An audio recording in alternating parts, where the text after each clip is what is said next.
Reggie Joseph, one of our charter members of TiE Chennai, very active one. Um, he will be the host for this evening session. Over to you, Reggie.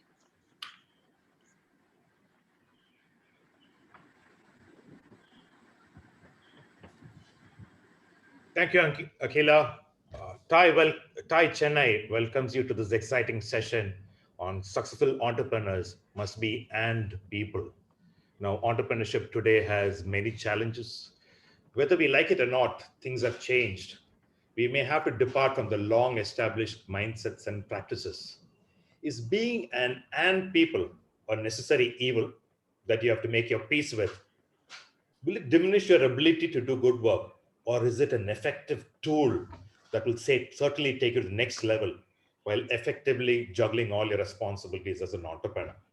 To look at things in an oversimplified fashion, do we work hard or do we work smart? There are many misconceptions about what it's like to be an entrepreneur. Today, we're going to find out. And for that, TiE Chennai has got the best brains in the industry to unravel this in a way that we understand and take something home meaningful. Some administrative announcements. The mics shall be kept on mute. We shall take questions at the end. And do let us know to whom the questions is directed to, or if it's for both the speakers. Now back to the business of the day.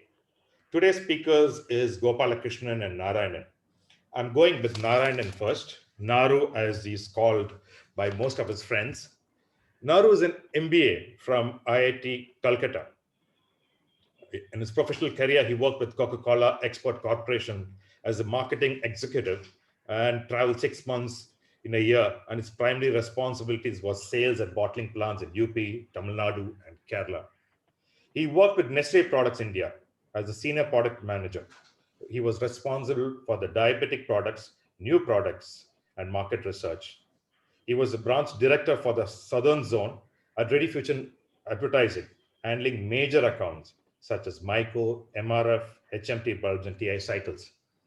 His entrepreneurial journey as the main promoter and chief executive of Gum India, he bought the company to a market share of 60% of the gum market in India at the time.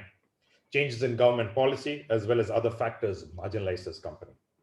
As the main promoter and chief executive of Indian Foods Fermentations Limited, this listed company franchised masala dosa through automatic dispensing machines. He set up Net 10 Digital Limited, a consultancy organization focused on IT and FMCG industry, to bring IT products to the Indian marketplace, with the main focus areas being business strategy, marketing strategy, and it helped some of the big names such as the Murugappa Group, Nippo Batteries, BPL, Pathak Foods, UK. He also runs Net 10 Advisors LLP, a micro venture capital advisory focused on early stage angel investments. He's currently deeply involved with the Chennai Angels, Indian Angel Network, and the angel community at large. He's an early investor and mentor. His investments include e-commerce, genomics, solar, education, SaaS, with a primary focus on consumer-facing startups. He's our go-to man for all things startup, and we depend heavily on his views. He's also the past president of TiE Chennai 2015 to 2017. Thank you, Naru, for agreeing to come today. Our second speaker he's soon to join. He is a little delayed, and I apologize for it. I will start with the introduction. R. Gopalakrishnan studied physics at Kolkata University, engineering at IIT Kharagpur, and attended the AMP at Harvard Business School. He's been a professional manager from 1967. He served as the chairman of Unilever Arabia, MD of Brook Bond Lipton, and vice chairman of Hindustan Lever, and is director of Tata Sons and several Tata companies. He serves as an independent director and a non-executive chairman of Castrol India, and also as an independent director of Himas Holding Sri Lanka. He's actively engaged in both instructional and inspirational speaking. He's actively engaged. He has 53 years of management experience, 32 years of board experience, over 100 keynotes in India and abroad. He has authored 16 books, contributed newspaper articles, and is a management writer. Gopal serves as the executive in residence at SP Jain Institute of Management and Research, Mumbai. He's a distinguished professor at IIT Kharagpur. You can read more about Gopal from his website, themindworks.me. Today, we're going to do something different. I request our good friend JK to introduce our moderator, Pradeep Kar. Over to you, JK.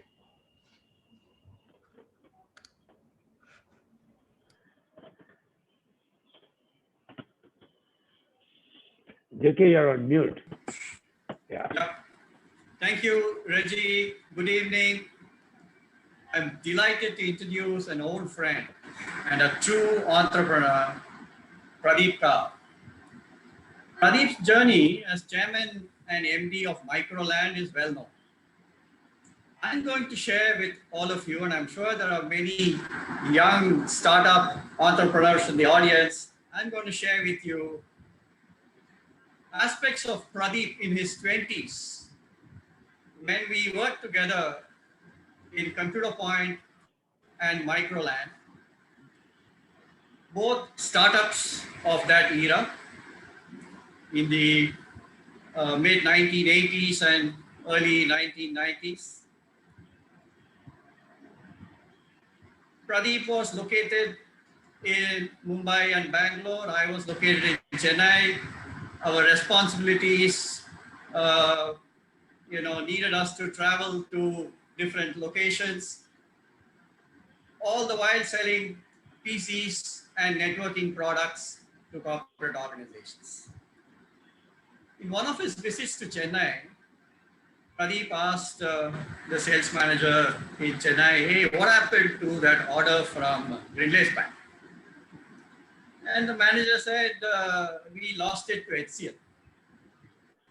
Pradeep says, hey, we tried. The manager said, no, we have tried. Pradeep said, let us try one more time. And then we all went together to Grindlace Bank, met the vice president there. Pradeep did most of the talking, very enthusiastic, very forceful. And though that VP said, hey, I can do nothing about the current order because I've given it to HCL, I promise you that I will give you guys the next order. So I realized, let us try one more time was a mantra that Pradeep believed in. And this let us try one more time, I later realized was like a do loop in programming. And the do loop is, do while. So as far as Pradeep was concerned, do until the no becomes an S.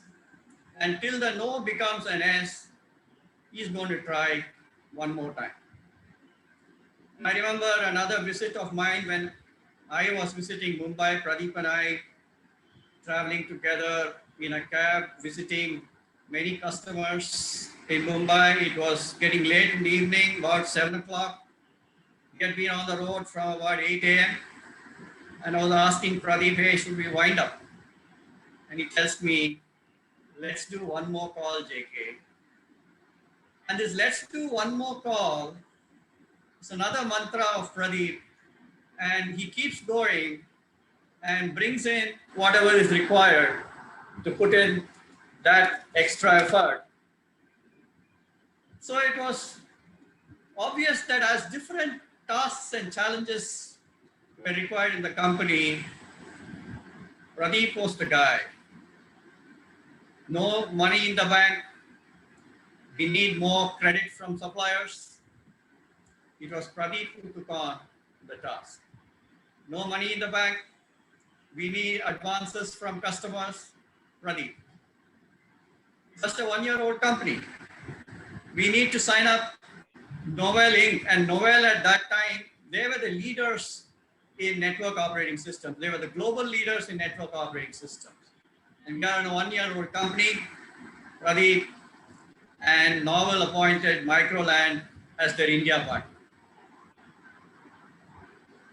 Pradeep was excited about, I remember, a very unique car sticker which would transfer the letters Microland onto the back rear window of vehicles.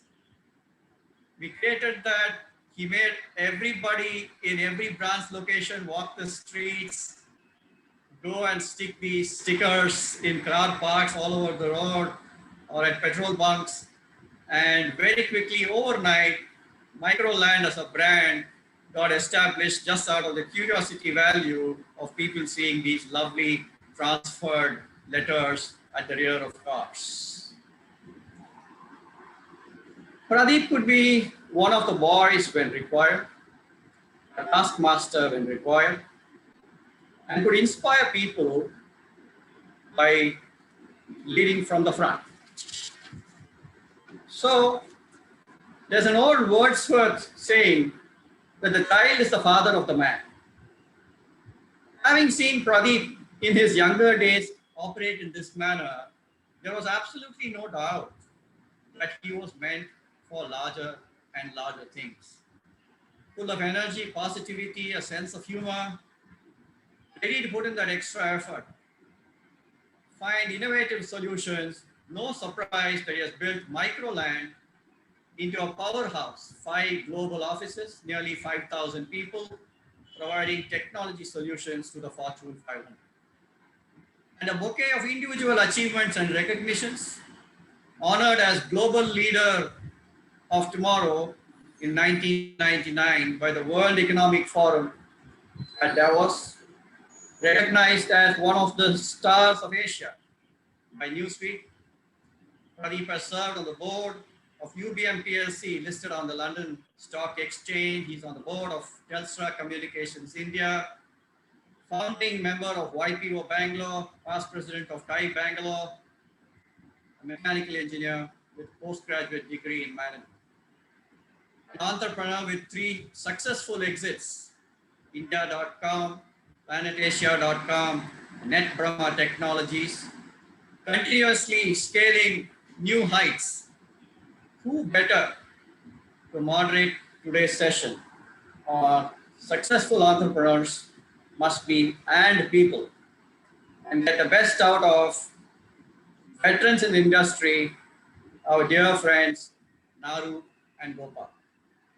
Ladies and gentlemen, Pradeep Kar. Thank you, Reggie, and thank you, JK. JK brings back all fond memories, early times, fascinating and interesting times. Thank you for your kind comments.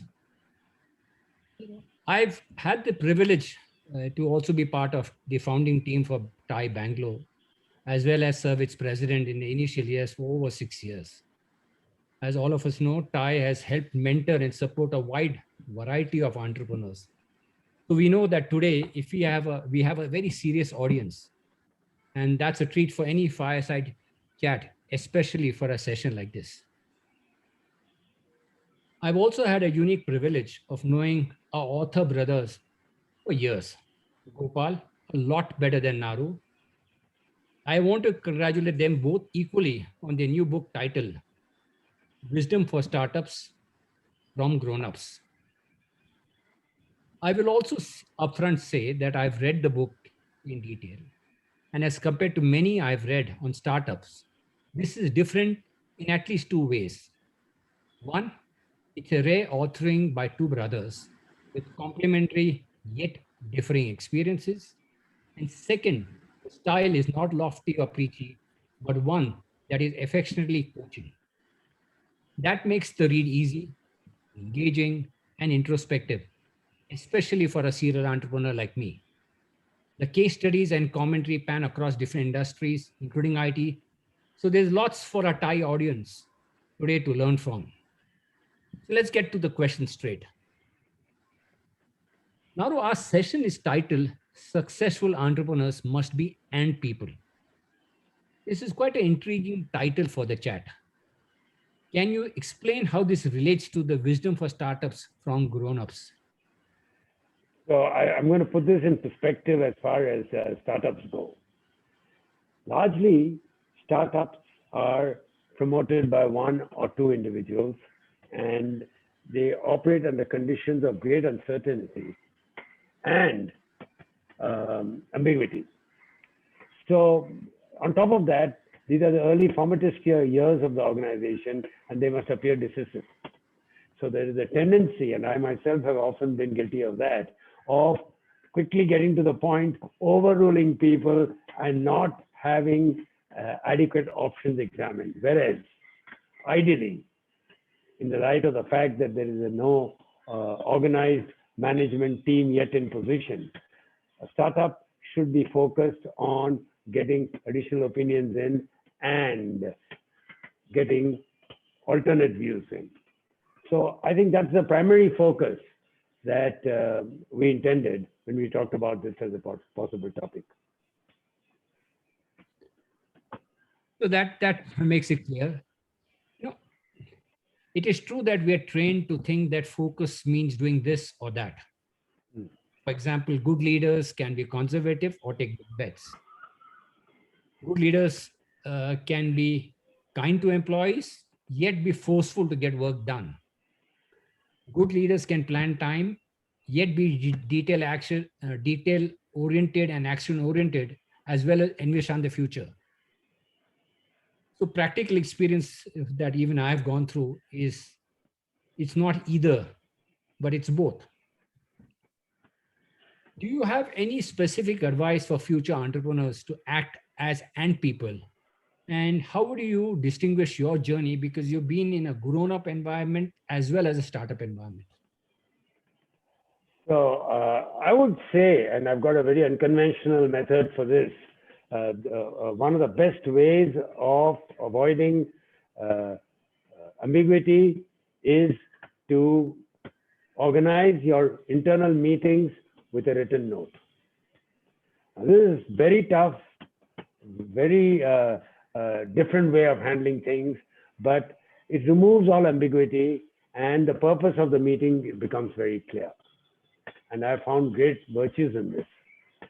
The other thing is that it also defines very clearly what is the purpose of the meeting. So having done that, the entire purpose of having a meeting of 3-4 people is to ensure that you get all views in. And the role of the chief executive then becomes one of playing the role of a moderator. That's the way I see how you can become an and person by using all 3 tools, as it were. So I'm going to come back to that because, from my limited experience, a startup, entrepreneurs cannot be as structured to say, what is the purpose of the meeting? What will we get? Because everyone's struggling to figure that out, but we'll come to that at a later point. Okay. But if the IT industry had gone by the learnings and lessons of large MNCs alone and not created a creed of their own, we may not have had several IT giants over the years. Looking at them today defies that they were early startups. So the question is, when does a startup cease to be an upstart and demand viewing from a grown-up lens?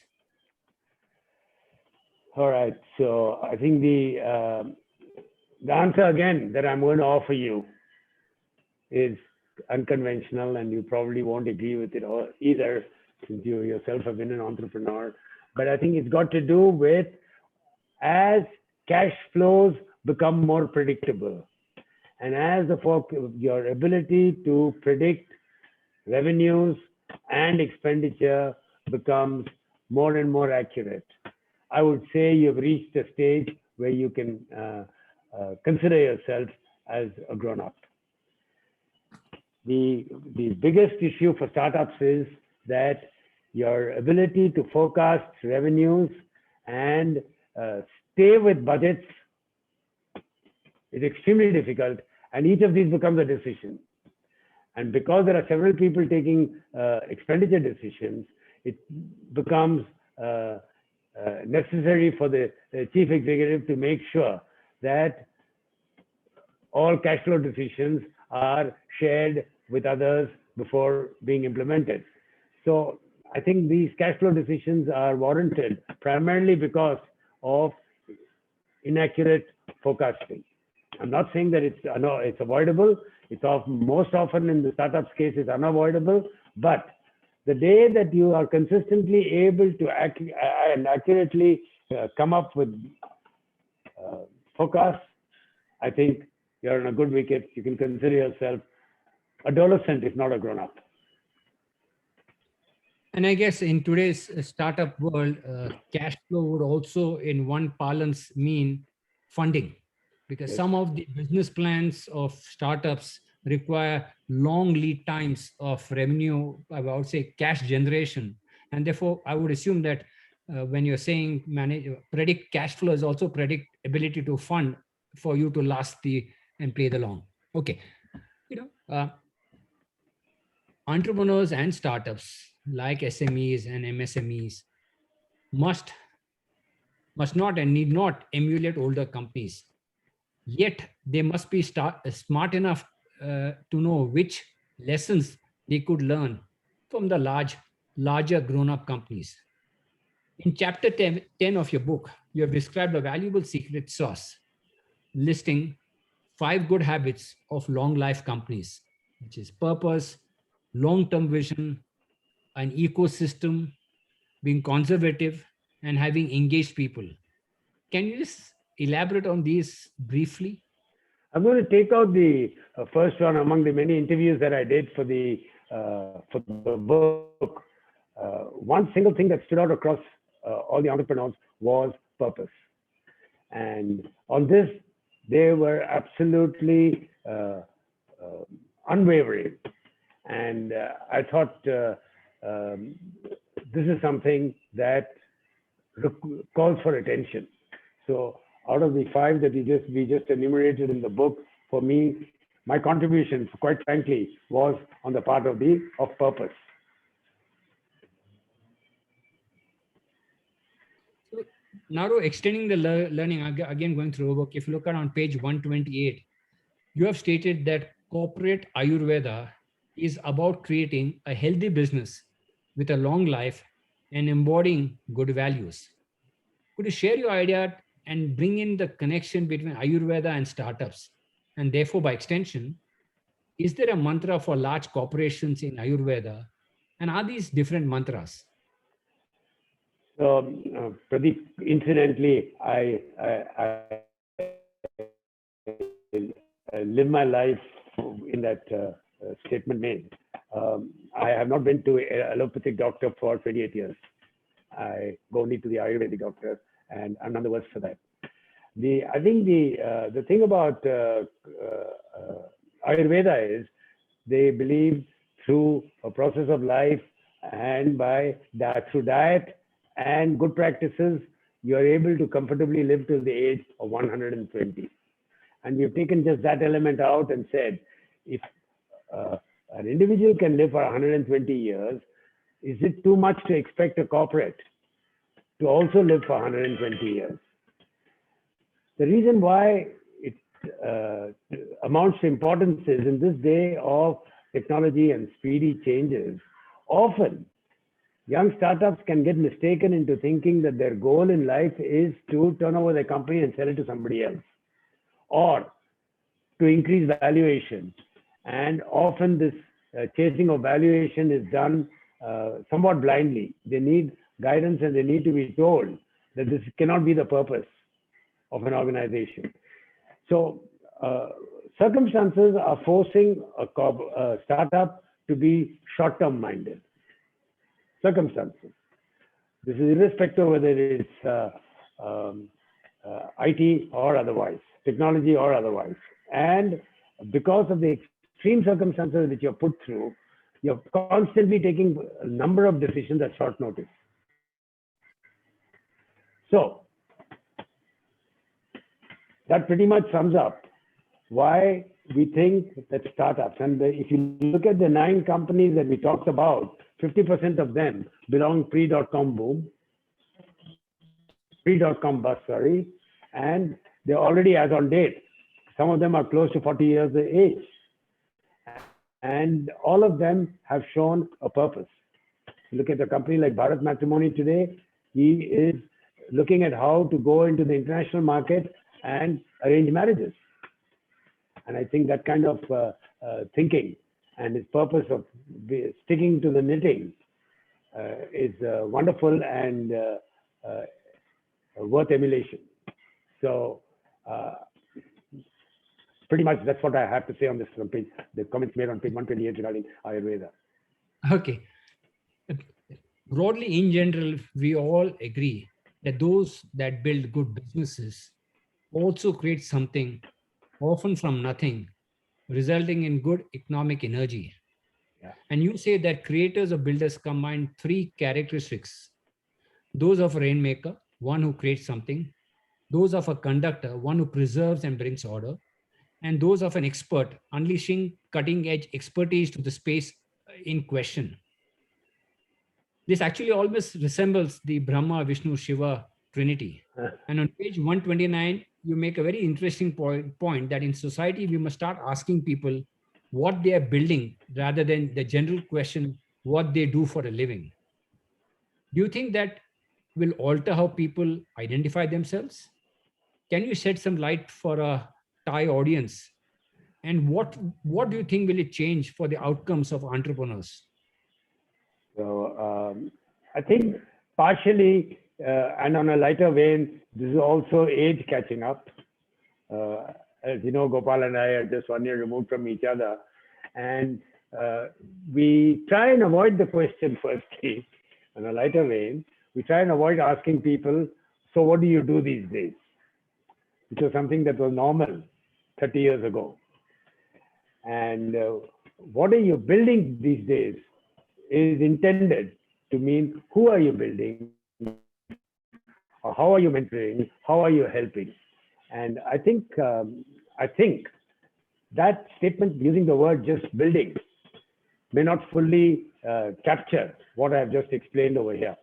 But the idea is that particularly to a slightly older age group, a question of what new contribution to the ecosystem, to the social system are you doing in your latter years? That is the intention. Now, to tell us three life-changing elements that should be on top of every entrepreneur's to-do list. Things that grown-up can leave to managers and offices, but a startup founder must self-manage. So I feel quite strongly about this. I keep coming back to this again and again. I mentioned that in the book as well, and that is regarding cash flows.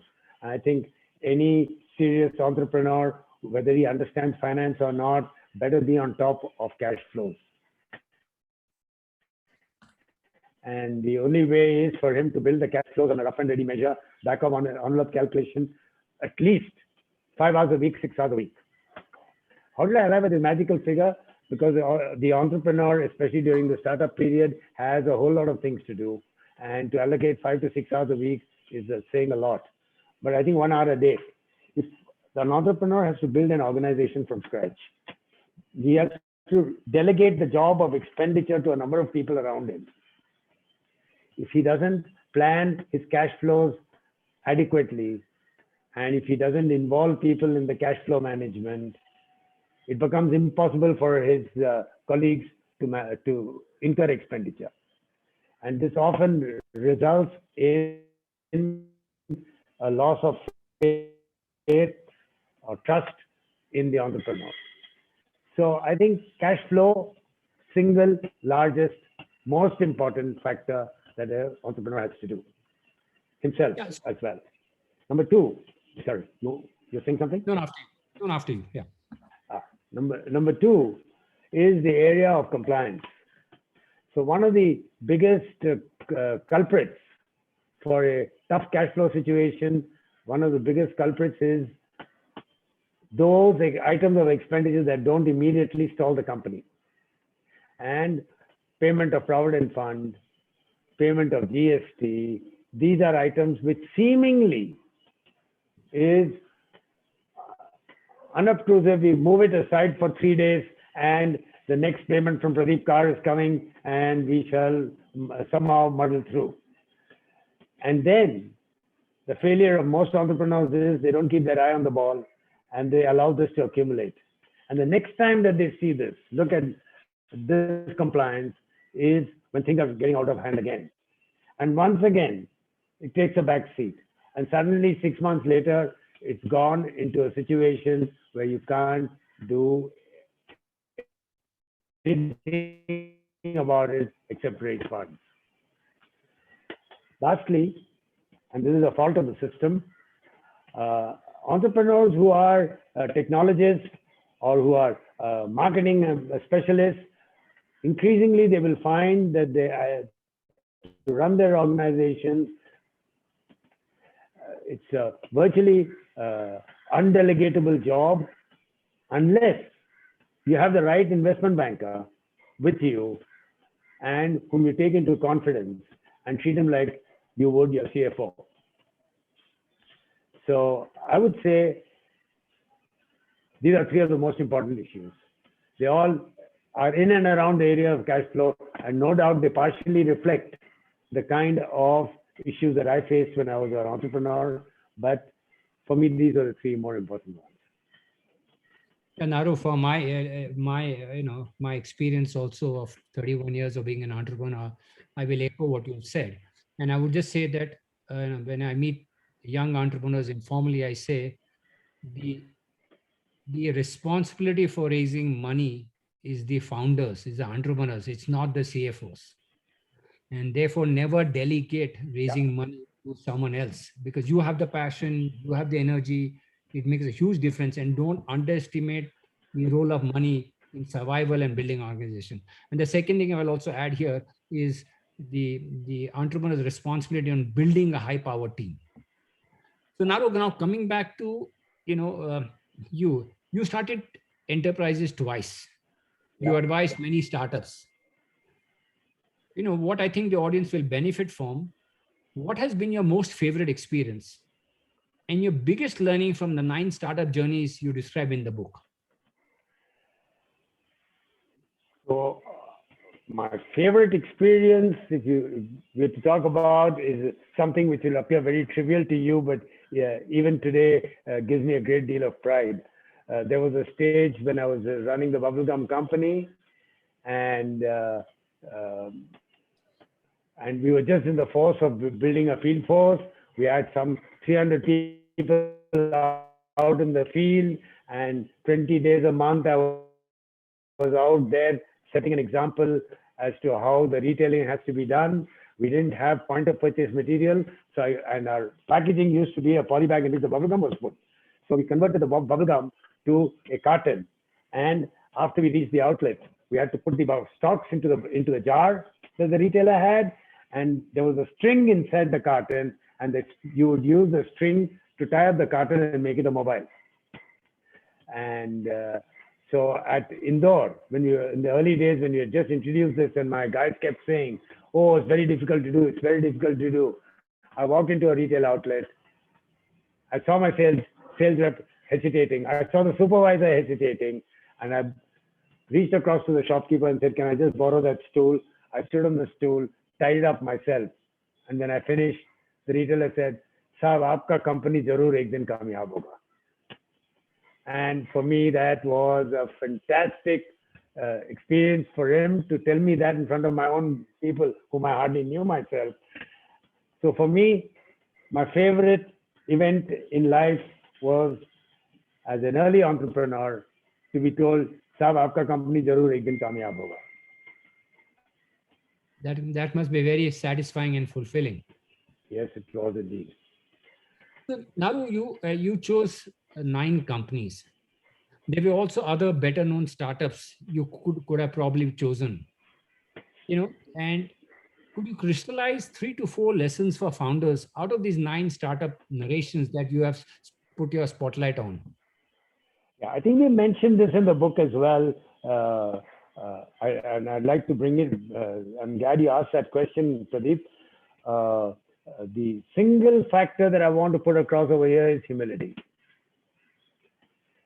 And I think these are guys, many of whom, or most of whom, have, you could say in inverted commas, arrived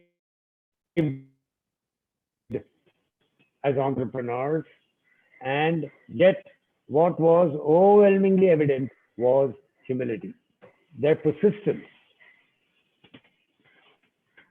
When they are relating their story, always they end up expressing the kind of difficulties that they had and how they overcame. And you would see in some cases, for example, daring decisions where the company had to be reconceived as a consumer company because that was the flavor of the day. And that 500 crore purchase of India doesn't come to me immediately again. That's a India world. India world. Yeah. That's right. I trust the audience will allow me the privilege of my age, a little bit of senior citizen catching up with me occasionally. Lastly, I mentioned this a bit earlier, all of them had a strong purpose as to why they were in business and what they were doing. And I think that reflects in the fact that they're still around. But I want to come back to the question of 9 companies. Left to myself, I would have done at least 3 more, but not in all cases did I obtain the kind of cooperation that I wanted. I needed some time with the entrepreneur. I couldn't get it in all cases. Some of them were not too happy with coming out and making public statements. They had their own reservations. I respect that. And therefore, finally, it was also a time issue. As usual, on one side, there is the publisher pushing you for deadlines. I had Gopal sitting on my head for more deadlines. And so we called it a day at 9. Okay, it's good to see Gopal. Welcome, Gopal. You missed an interesting early part of the session. But Gopal, this question is to you. Gopal, in the book, you speak about the mindset of the entrepreneur. Naru spoke earlier. You can't hear? You can't hear because he's muted. Can you hear me? He's muted. He's muted. Yeah. No, now I've been unmuted. Okay, fine. Yeah. I'm very sorry, first of all, for coming a bit late, but there was some exigency. But great pleasure to be here. Please continue and let me join wherever I can. Yeah, so Gopal, the question is come to you.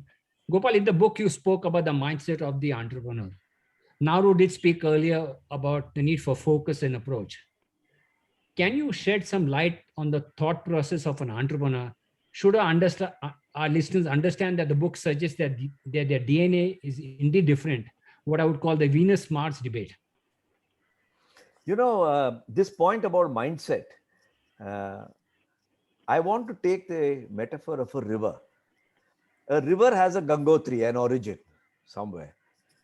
And that origin I call culture, history, sociology, the circumstance in which the river was born. The first bend in the river comes a little later when that results in a mindset of the person. So depending on which family you were born, what background you have a mindset. That mindset leads to the next bend in the river, which I call behavior. And then the fourth bend is action. So there is culture, there is mindset, there is behavior, and there is action. And to answer your question, I would like to take this river in its totality. Some cultures, we have many communities, entrepreneurial communities in India, like the Chettiars, like the Kachi Bhatiyars, like the Marwadis. They are born with business and entrepreneurship in their mind. I remember that if a young Tamil Brahmin boy went and told his dad 25 years ago that he wants to start a business, his dad would be shocked. He'd say, you should study masters and do a PhD. Conversely, if a Marwadi boy went and told his father that he wants to do a master's and a PhD, he'd say, what diet did I give you? What mistake have I made? Why don't you just join the business? So that's what I mean by culture, society. That leads to a mindset. Now, if you look at this totality of culture, mindset, behavior, and action, there is no doubt that the way the river flows for an entrepreneur is different from the way it flows for a professor or an ICS bureaucrat or an IPS officer. I hope I've answered your question, because the entrepreneur has to be doing two opposite things at the same time. And that's why this particular session is called the "and" entrepreneur. He has to take risks, but he has to be careful in the risks he takes. He has to be comfortable with uncertainty, but not too much uncertainty.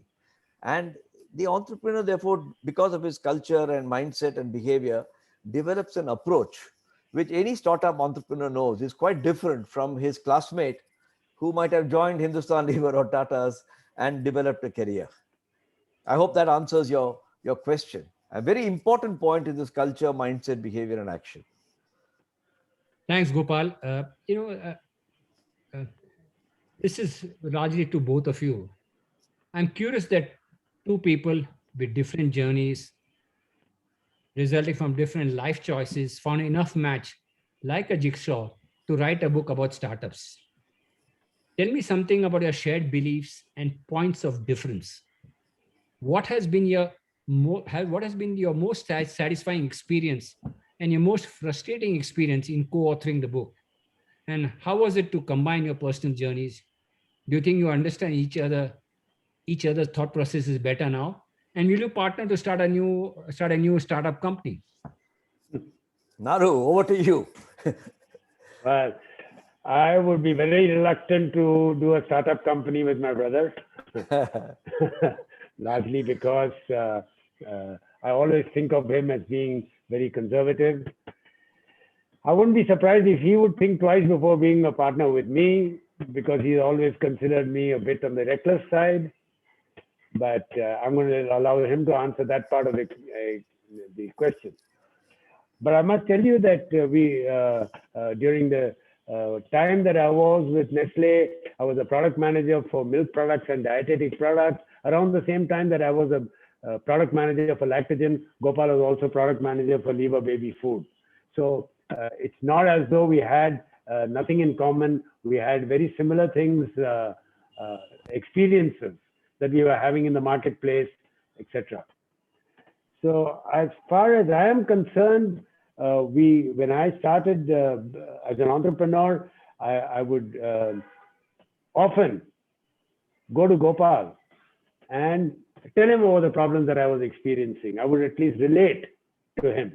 And there was always some bit of advice, even if sometimes he would say, why don't you spend some money on market research? And here I am struggling to meet the monthly salary bill, and he wants me to spend another 15 lakhs on market research. But I think we had a lot in common as far as what we wanted to do with our lives. And it just accidentally happened among the many arguments that we had.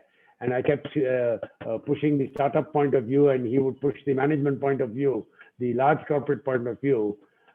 We said, why don't we must have seen the relative truth in what each of us was saying, and we decided to do the book.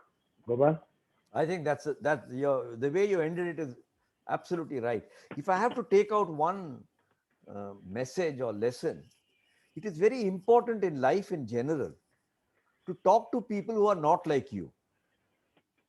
You know, our social training and professional training is to talk to people like ourselves. So people of a certain type will flock together socially, people of a certain class. And I don't mean by class caste, I'm talking of people with certain common shared values will cluster together in companies, in cocktail parties, etc. And Naru and I started our journeys, our Gangotri somewhere in the same region, but we parted. It's like the Ganga and the Jamna. But the Ganga and the Jamna came together in Allahabad. And the Allahabad point for us was, I said, why does he think the way he does? Let me try to understand. And I think he also tried the same. And we found exactly what Naru concluded with, that there is a common base where we agreed. There are the branches and the flowers of the trees where we did not agree. And that is what gave us the inspiration to write this book, because we were focused on the common base. What is it that the startup cannot afford to do, cannot afford to miss? Values, consistent purpose, being able to deal with detail while looking at the larger picture, being persistent, creating a brand or an intellectual property or a technological differentiation which can be sustainable. These were all things that whether you're a startup or a grown-up, you have to focus upon. And we said, why don't we write this book? And the title also came from that. What can startups learn from grown-ups? Just like in a family, there are some things that the father does pass on to the son, which came from his father. But there are other things that the grandson learns, thank God, which are quite different from the father and the grandfather. So it was a very inspirational moment for us. In fact, over a cup of tea sitting in the Nilgiris, when we said, we both seem to have a point of view, but do you think we are sharp enough to be able to put it into a book? And that's how we started writing. I would certainly conclude this response by saying to every startup, you tend to conglomerate. I mean, TiE is an example. You tend to get together with other startup guys, and you come to certain common views. Having a guy like me here and having a guy like Naru talking to the Bombay Management Association are helpful ways in which getting alternate points of view into the discussion. I might add, Pradeep, that since you asked this question a bit earlier, whether we would ever do a startup together, frankly, the writing of this book is nothing but like a startup. Absolutely, absolutely. And I think the role that Gopal played in super editing, at the same time not creating too much of a pressure on me to deliver my end of it, was a stellar example of leadership. And I learned a lot from my brother, which I had not recognized all these years earlier. So it was a rewarding experience, to say the least, and very much like a startup. May I add one little metaphor? Because these things are very nicely exemplified through metaphors. It's like asking somebody who's been married to the same woman for the last 30 years, are you identical people? Would you have married the same person if you knew as much about that person 35 years ago? It's a very difficult question to answer. But everybody who's married knows that what he thought was very similar actually are quite different. And there's a lot of adjustment that's happened. And it's the same thing with regard to a startup. There are lots of adjustments to be made. It's a bit late in the day for us to debate whether we will do a startup together. But Naru, I agree with totally. This book was a bit of a startup in its own right. Thank you.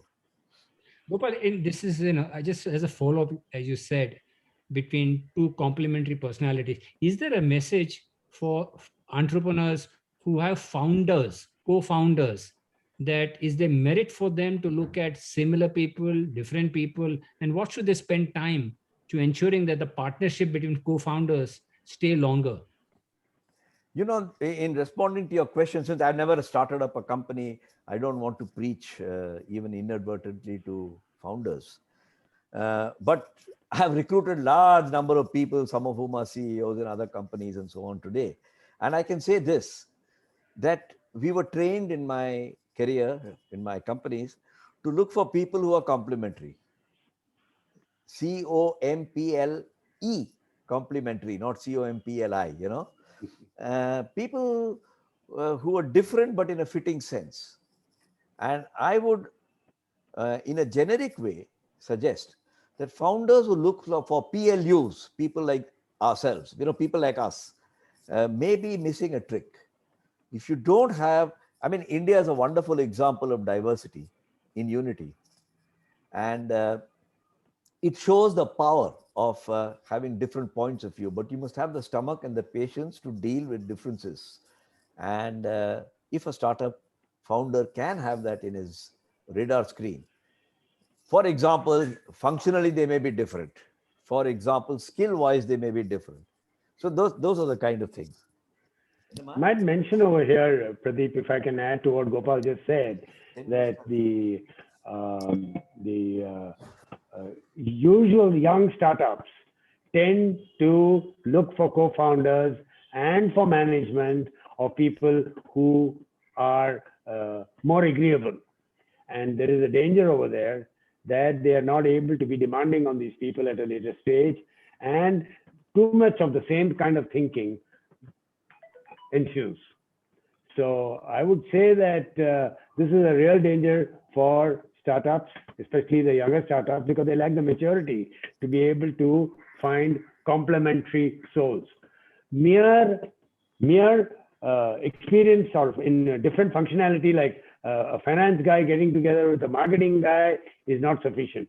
It's also in terms of shared values, etc., that you need to find a co-founder. So I think that maturity, I found it missing in the 100, 200 odd startups that I met and interacted with. And I think that there may be a lesson over there. Okay. Reggie, how are you doing for time? I have a bunch of more questions. So I just want to be cognizant. Reggie? Before we get into audience Q&A. I think we'll go ahead for another 10 minutes, Pradeep. Okay, Please so go you ahead. let me know. Yeah. Gopal, in the book, you mentioned the 3 model, which is energy, education, and eudaimonia. Can you expand on that? And what is the relevance of that to startups and enterprises? Throughout this book, we have tried to match human life with enterprises on the basis that both are human beings, a single human being or a cluster of human beings. And as you know, in Ayurveda, on which Naru knows a lot more than I, you have to have in balance 3 things: wind, bile, and breath. Isn't it that the third one, Naru? Yeah, yeah. So wind, bile, and breath must all be in balance. And Ayurveda is all a science of finding out imbalances and setting them right. And I was wondering, what is that equivalent for society? Society people want to be happy. And I found a wonderful reference to the way Aristotle thought about it in Greek society, when he said you need enterprise because people must earn money. You need education, and he used the word education in a broad sense of not only studying academically, but also culturally, drama, arts, music, poetry. And if you have these 2 in the right balance, then you will have eudaimonia, which is a Greek word for happiness and pleasure. So I found there is a nice match between human happiness and Ayurveda. And therefore, I borrowed from old Greek philosophy to say enterprise is at the root of society. There are a lot of people who are in enterprise. India has 63 million SMEs, MSMEs, startups, 63 million. Of the 63 million, only 19,000 have a capital of 10 crores and over.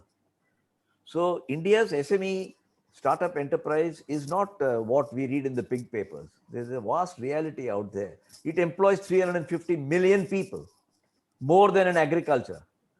But the people who are in SMEs and MSMEs are not very proud of what they're doing in society. And society also gives them a bit of a raw look. And I would like, this is my personal view, that startups, SMEs, MSMEs must feel proud that they are great contributors to society. And we brought in this 3E idea to be able to say that the core of good society is having enterprise. No society is happy if it doesn't have enterprise. Thanks, Gopal. That clarifies even for me as I read your book. Gopal, you have referred to the design principles of the human system and compared it to startups. I'm sure the audience would appreciate some expansion on this. And what's the connection between the human system and the startup system?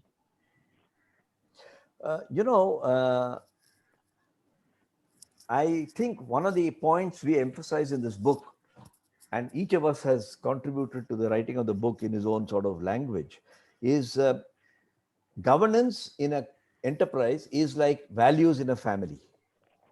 It is not postponable. You can't tell your child, I'm too busy now, and we will teach you to be honest and a good, responsible person when you're 15. In the same way, startups, and I include in this word startup, SMEs, MSMEs, to not pay your provident fund on time, to not watch your cash flows, to borrow recklessly, are values and governance. And I was always looking for a metaphor. And I say, which is the most entrepreneurial construction that is closest to all of us? And that's your human body. All of us have a human body, but none of us understands it. And therefore, I resorted to a physiologist who is concerned with human body design systems, who's become a management consultant. And I've referred to his name and so on in the book. And he said the human body is the finest enterprise you can create. It has redundancy, it has replaceability, It is simple to look at from outside. When you look at me, I've got two hands, one head, a shoulder, but the back end is extremely complex. Otherwise, surgeons will be out of business. Doctors will be out of business. So you must have a very simple front end and a very complex back end. You must have redundancy and design principles. And 6 design principles are mentioned in the book. I will be brief in my response. And I thought that is a lovely metaphor. Your human body is the greatest piece of biology that God has created or nature has created, depending on your belief system. And I therefore thought I would take that parallel. And I find that it's very important for people in enterprise to feel inspired by other things in nature, rather than just think of their startup every morning. Yes, you must think of your startup, but you must also think of it in a wider context. That is the reason I brought in the design principle of a human body. Very, very interesting, Gopal. Thank you. On a different context, when you look at the startup ecosystems around the world, do you think there's excessive money available to startups? And has that worked to their long-term detriment? And do you personally approve or have a view on raising huge quantums of money and at higher valuations? This I must This is defer both to of my you, brother. both of you. Yeah, well, Naru can go first on this one. All right. So these are early days. Money has never been abundantly available. And to a select few today, money is abundantly available. And it seems as though not always is this well placed. And nor is it often well received. My own personal view is, so long as it doesn't go into the head of the entrepreneur, that this is what the actual worth is.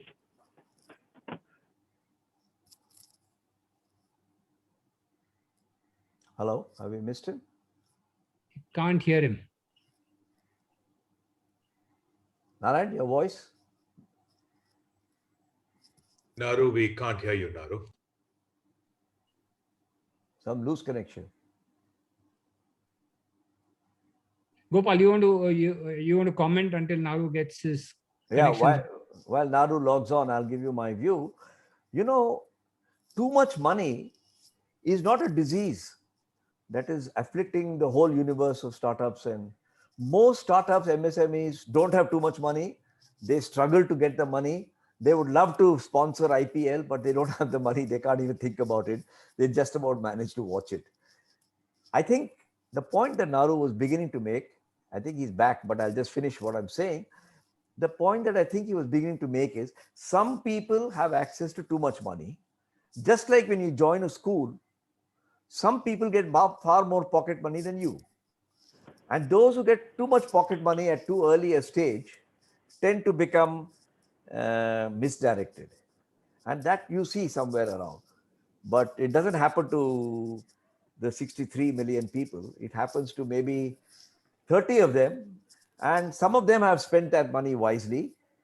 But many of them leave you wondering whether they are actually spending it wisely. And the jury is out. I mean, you take a company like housing.com, just to take one specific example.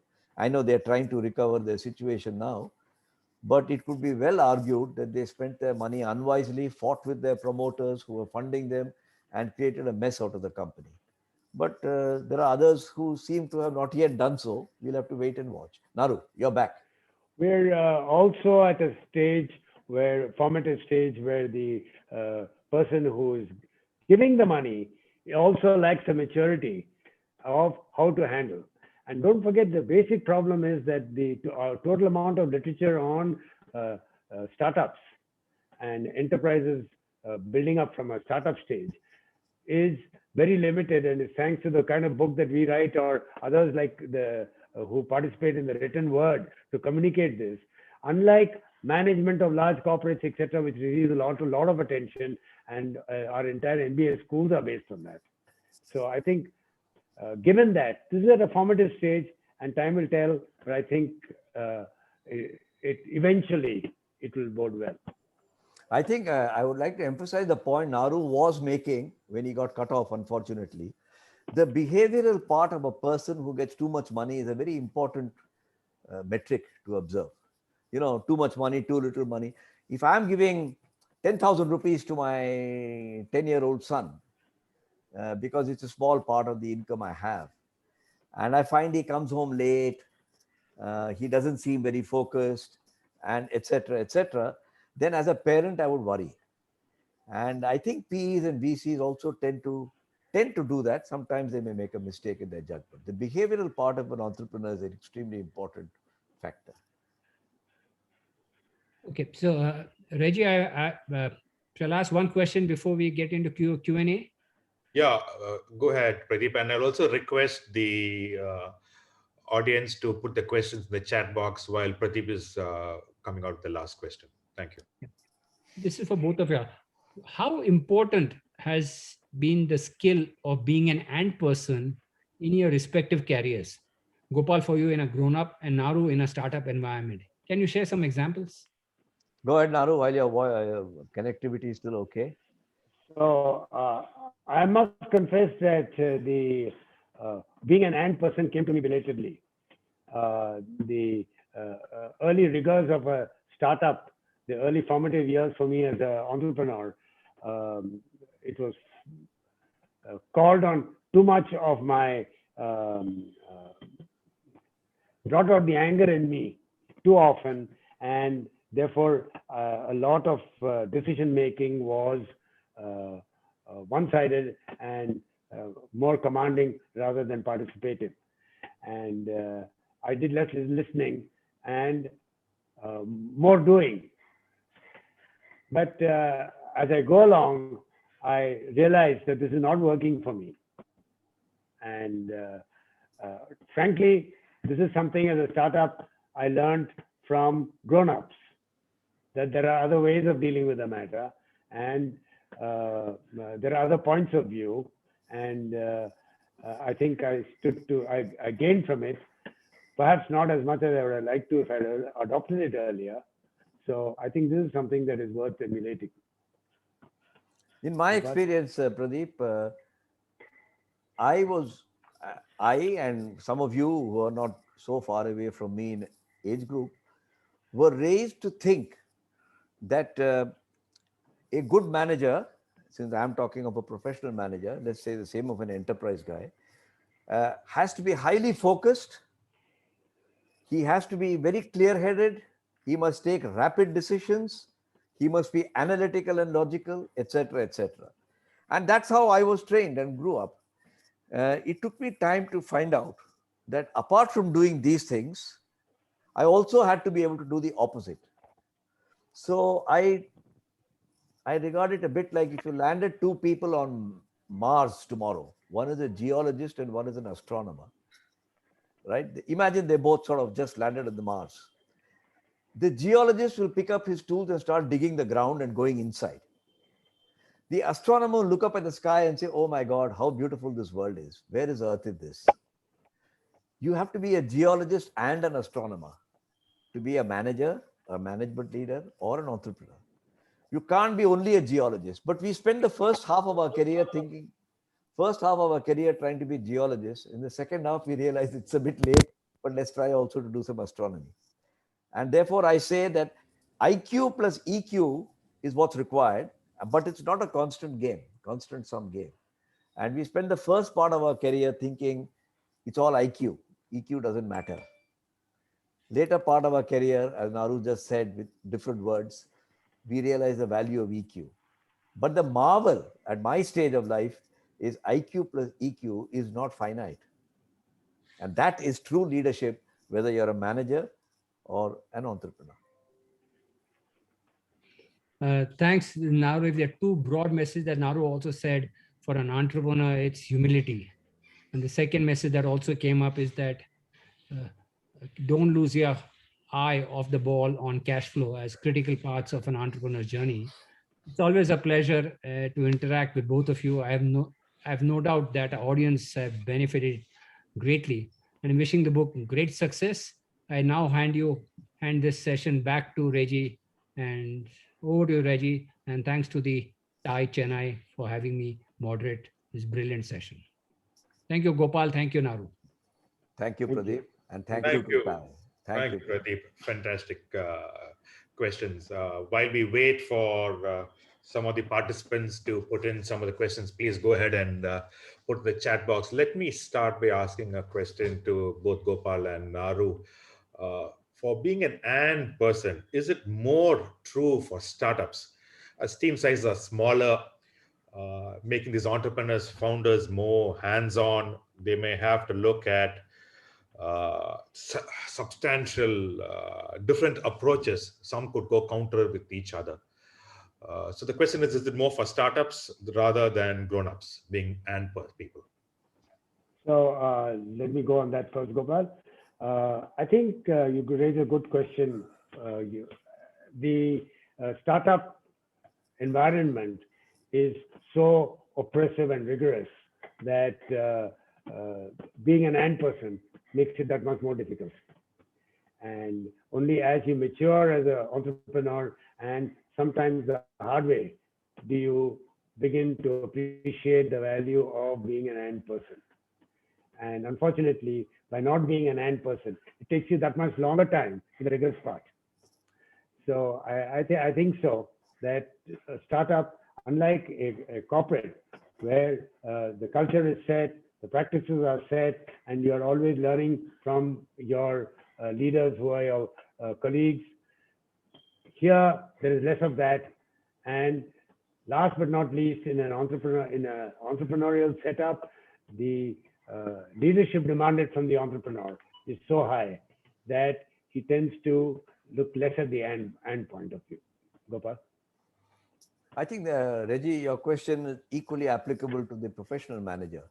You finished with IIT, IIM, or whichever institute, and you're all bursting with IQ and very low EQ.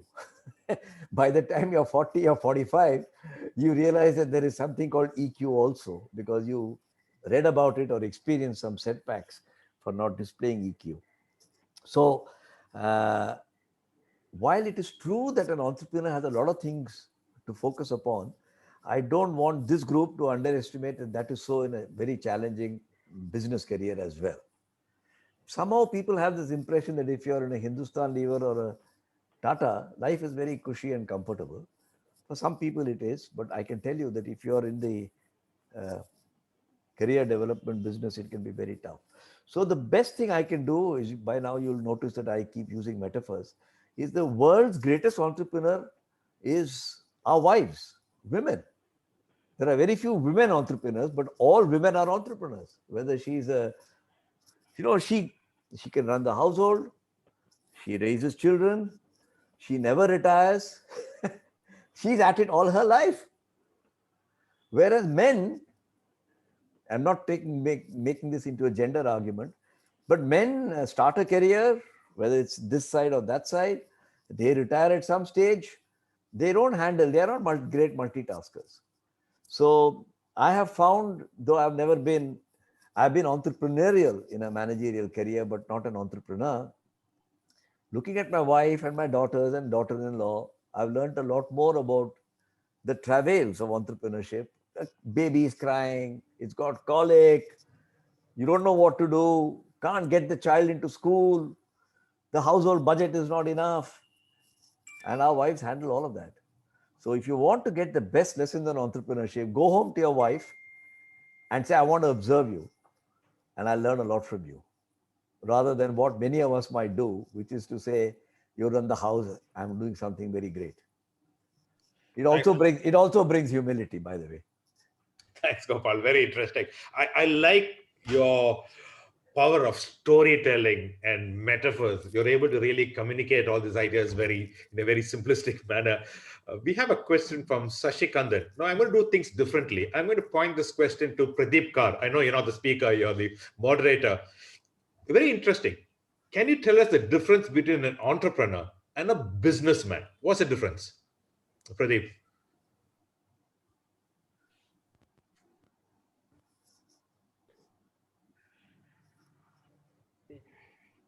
Let me defer this philosophical and question to Gopal, and I'll support that back to that. Gopal, it's for you. What is the difference between an entrepreneur and a businessman? Is there a difference? There is a difference between any two businessmen. There's a difference between any two entrepreneurs. To that extent, there's a difference. But I frankly think that if you are a very focused entrepreneur and you compare with a high-performing businessman, manager, the differences are less than the commonalities. Both have to do multiple tasks, both have to be fantastic learners, both have to be great accomplishers, and yet both have to be highly adaptable. And I can tell you, after 40 years, 50 years of my career, if you didn't do these things, you would have been left behind even in a business career. So I revel in the fact, it's like saying, is there a difference between a Punjabi and a Tamil? Of course there are differences. But when I look at the ability to handle diversity, and I say, wow, you're able to all live together, generally speaking, in harmony and peace. There's a lot in common between a Punjabi and a Tamil. I have a Punjabi son-in-law, so I'm not saying this just for their marital happiness, but I can see it in action. I marvel at the fact that businessmen who succeed are entrepreneurial within their business, and entrepreneurs who succeed are managerial within their in their company. And therefore, it is this ability to be a geologist as well as an astronomer that makes for success in both fields. Pradeep. Yeah, so I'll just add, as always, I think Gopal articulated this better than no one else. I think if I had to think of it slightly additionally, an entrepreneur is in a startup, a businessman is in a grown-up. If I just simplify it, because when you're starting up, you'll say an entrepreneur. When your business is established, you'll say I'm a businessman. So I would just correlate to the subject. If I may just add a little point to you, you are right in saying that's a simple way. I have interviewed Fakir Chand Kohli before he recently passed away, who's the entrepreneur who started TCS. And it's not 150 years ago, it was 50 years ago. I've written a book about it, about TCS as well. And people assume, and he had some very good philosophies. He said a rupee saved is a rupee earned. If you can eat in a restaurant where you get a meal for, in those days, 10 rupees, why do you eat in a restaurant where the meal costs 50 rupees? And he brought in an entrepreneurial attitude into what people assume is a Tata, where the Kamadhenu is giving him cash all the time. TCS, he had to fight. It's on record with the Tata Sons board to get 4 crores to import a computer. And he said, I'll never come and ask you for money again. And with the 4 crores, he has delivered $150 billion, he and his successors, I have to say. So I just wanted to add that little story. I was very inspired when I talked to Mr. Kohli about the startup days of within the large enterprise of Tatas. But I just, since you said rupee earned is rupee saved is rupee earned, Reggie, this will be very interesting. At one point I was sitting in a meeting and we are buying, maybe a say 5 crore equipment, and the person there is negotiating for the last 10 lakhs, right? So I'm saying, Jani to yaar, let's go get up with it. And he told me a very interesting thing which I've never forgotten. He said, it takes me 5 minutes to ask for additional 10 lakh discount, which I'll get because a large element. I don't earn 10 lakhs in 5 minutes. I've never forgotten that. So it's an interesting way to look at it. Yeah. Very fantastic, Gopal. Gopal, you were earlier talking about IQ and EQ, and it's not a constant sum game. I have the next question to Naru, more or less on the same topic, by Sripriya Venkat. She thanks us for the wonderful session, and she asks, is there a way EQ can be bought out earlier in a conscious manner? Can you get EQ out earlier, Naru? I see no reason why not, providing you are mentored to look for it, to find ways and means. So I see no reason why not. Babu Krish has a fascinating question. Gopal or Naru can take this. He says, today the culture of a fast-growing company can be toxic. Is there a connect that nice companies don't grow fast, and fast-growing companies invariably work late nights and therefore develop a toxic culture? It's a loaded question. Either one of y'all can take this. You want to go first, Naru? Shall I go? Yeah. Go ahead. As far as I've seen, this toxic culture is rare and far in between. So I don't think that this has anything to do with the late nights, etc. I think the only factor that can add to the toxic culture of a startup for a startup is stress and pressures that the entrepreneur is brought under, and with some of which gets inevitably passed on to the rest of the organization. But go ahead. You know, this point about toxic culture, you asked a question to Naru a little earlier, which I would also link with this, which is there a way to get EQ, learn EQ faster? I wrote a book which was published last year by Penguin, year before, 2019, called Crash, Lessons from the Rise and the Exit of CEOs, published by Penguin, where I've addressed exactly this. And I think you learn EQ by sharing experiences, by learning from other people's experiences and mentoring, as Naru mentioned. But coming to this toxic culture comes out of people whose brain has been damaged. I'm making a loaded statement because my book Crash is about damaged brains. And your brain gets damaged when there is too much power and ego. Now that's neurologically, and neuroscience has proven it. I've given 12 technical papers in my book to establish this. Now, your brain can get damaged if you're the prime minister of a country, or you're the chairman of a company, prime minister of a country, or a managing director of a company, or the founder of a startup.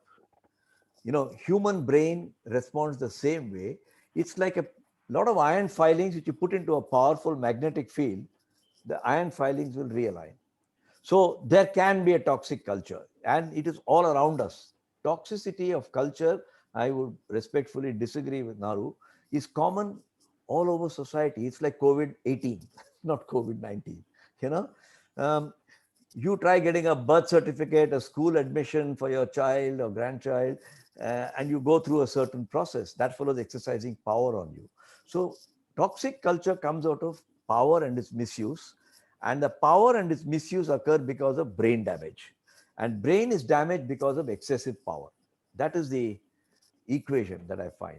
The only way, therefore, is to do two things: remove the source of power, or create what I call a Clementine mirror, which is, Clementine was the wife of Winston Churchill, and she had a very sobering influence on him. I am very fortunate, I think Naru is very fortunate, Pradeep is very fortunate, that we have our equivalent of Clementine at home, who tells us where we take off. And I'm not saying marriage is the only way. It can be a mentor, it can be a friend, it can be a brother, it can be anybody, but somebody who can bring you down a few pegs when you get out of control. Thank you, Gopal. I have an interesting question for Naru from Naru Narayanan. What are your views on the recent surge in venture-funded challenger brands or direct-to-consumer brands? Naru specifically can add examples how MNCs reacted to big funds' growth. But firstly, in the first place, there was no MNC around when big fund first came into the market. Bear that in mind. But I'll try and answer the question that Arun is raising. I think the larger multinational companies, etc., welcome competition. They're smart enough to have been around. They've been around for enough time to know that competition aids the development and maturity of markets. And it's a new factor that the opposition that enters comes in with sackfuls of money. And that is a difference. But, you know, this is a temporary phase. The sackfuls of money should really apply if you are doing electric vehicles or electric vehicles which are vertical takeoff and landing, that kind of a project where the gestation.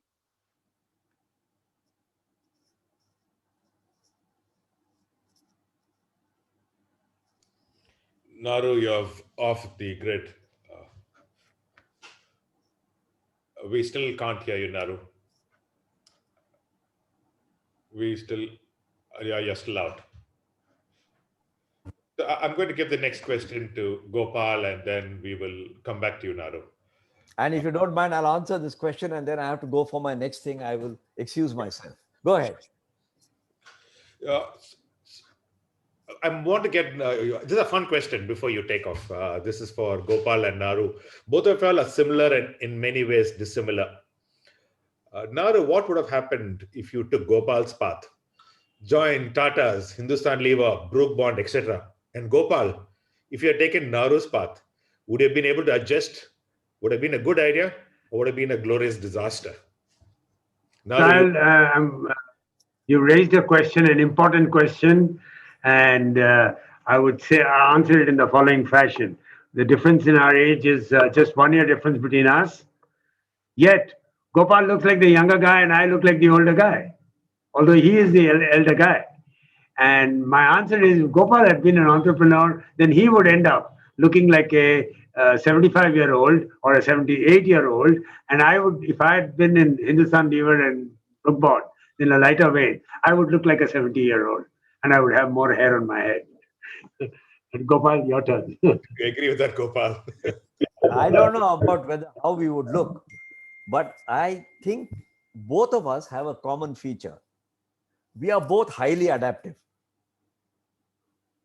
And I would have adapted to the path that he has chosen, and he would have adapted to my path, I feel. But it's a fun question. I'll give you a serious answer. Okay. Gopal, this question is for you from Balagopal Chandrasekhar.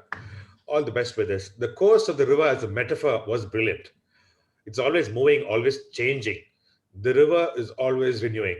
As they say, they never step into you never step into the same river twice. Hence, there are a dialectic process that work, always changing, yet it's the same river. When we see it from outside the river, how do you apply this in an organization, especially startups? Well, I think the metaphor is a very nice one, though I used it in a somewhat different context. But I think in every form of human endeavor, in this case, it's startup enterprises, the ability to swim in the river with the currents and yet step out once in a while and look at the flow of the river is a very important skill. Swimmers in the river should not keep on swimming, trying to overcome the torrents and the currents. Neither should the bystanders always be sitting on the fence, sitting on the shore and watching. This is another and feature. The ability to swim in the river and yet stand out and look at the flow of the river is what will give you the variety that is required. Okay? With your permission, may I step out because I have my next engagement, but I'd like to say thank you very much to TiE, Reggie, yourself, Pradeep, and my brother Naru. I was delighted to be able to join you, and I apologize once more for stepping in late and leaving a bit early. Thanks. Thank you, Gopal. Glad to have you for this. Bye. Appreciate it. Please go ahead and finish.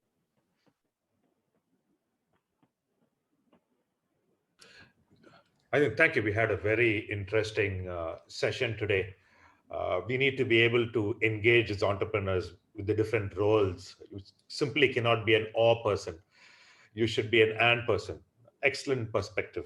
Naru, we liked what you had said about when you ask someone what the contribution is on the ecosystem.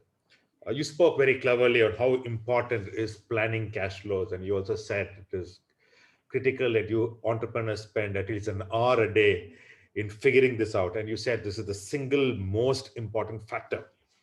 You also spoke about compliance.